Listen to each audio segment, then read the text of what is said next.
Vamos começar contando uma história.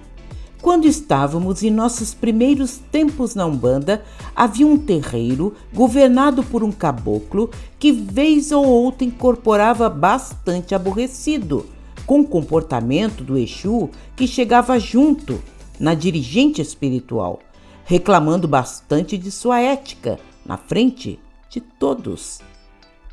Nessas horas perguntávamos, por que isso?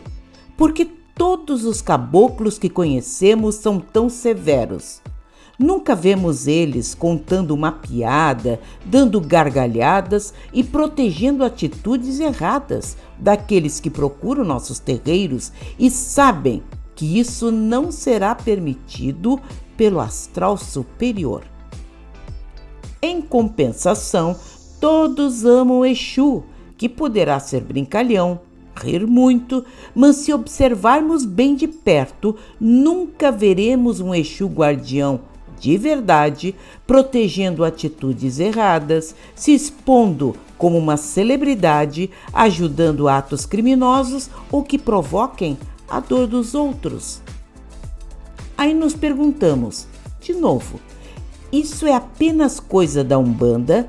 Só Umbanda tem essas entidades severas que não terão atitudes descompensadas, sendo modestos, tranquilos e fortes. Quando exigido, tem algo por trás que não saibamos?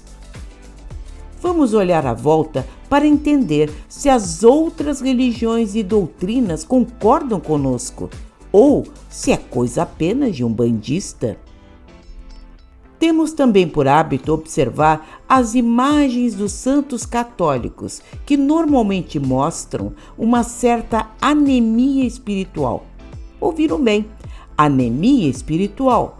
Parecem apáticos, distantes, longe de qualquer atitude mais firme se for necessário, e passamos a achar que espírito de luz deva ser assim também, um eterno Buda em meditação, distanciado dos problemas materiais, e sabemos que não é bem assim. Na indefectível obra Nosso Lar, em seu capítulo 9, ditado pelo espírito André Luiz ao médium Chico Xavier, teremos uma surpresa. O governador dessa colônia, um espírito de elevadíssima luz, vivenciou por mais de 100 anos uma luta dentro da colônia espiritual que beirou quase a uma guerra. Espíritos acostumados às energias mais próximas aos nossos alimentos materiais exigiam que aquele lugar mudasse para atender seus caprichos. Inclusive, ministérios inteiros exigiam essas mudanças. O capítulo se prolonga mostrando o equilíbrio e a resistência do governador, auxiliado por espíritos ainda mais superiores. No fim dessa verdadeira guerra civil, finalmente todos compreenderam que não poderiam exigir aquilo que tanto queriam e que foram conduzidos por alguém firme e equilibrado, que soube coibir os ataques sem agressão gratuita, mas firme em seu objetivo. Esses espíritos de luz, quando chegamos até eles para uma consulta, são capazes de ler nossos corações, ouvir o relatório de nossos orientadores e verificar nossas questões kármicas em questão de milésimos de segundos. Somos transparentes para eles. Não adianta querermos enganá-los, convencê-los, criar um drama para que eles façam o que queremos. Não funciona assim. Precisamos entender que um verdadeiro guia de luz tem pouco tempo para tantas tarefas.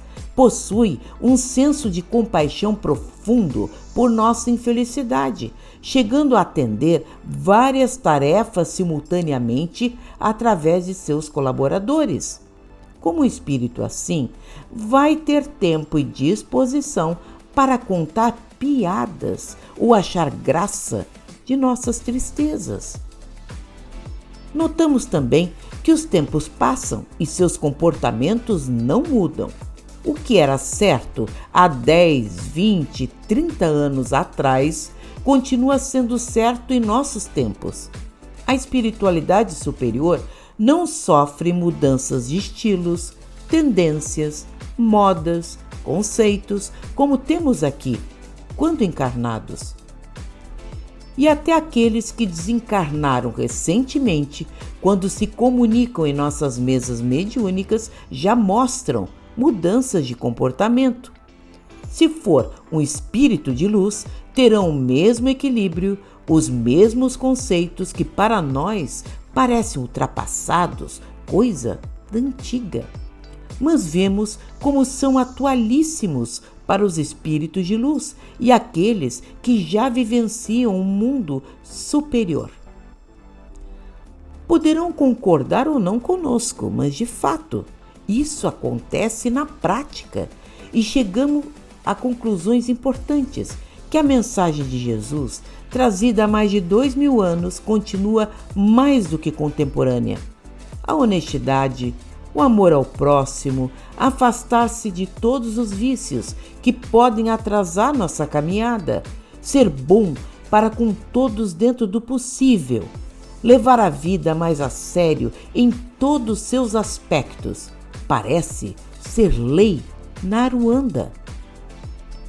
Então não esperemos encontrar uma entidade incorporada cheia de alta tecnologia de nosso mundo, dominando tablets e celulares. Um caboclo que ame o funk ou qualquer música de nossa época.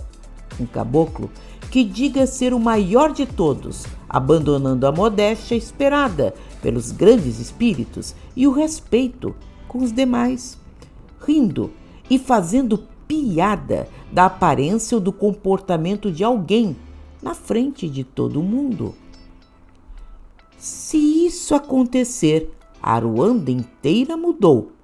Como gostam de dizer, evoluiu, inclusive os conceitos de Jesus. O pior, não vai ser um espírito de luz, muito menos um caboclo. Fiquemos espertos.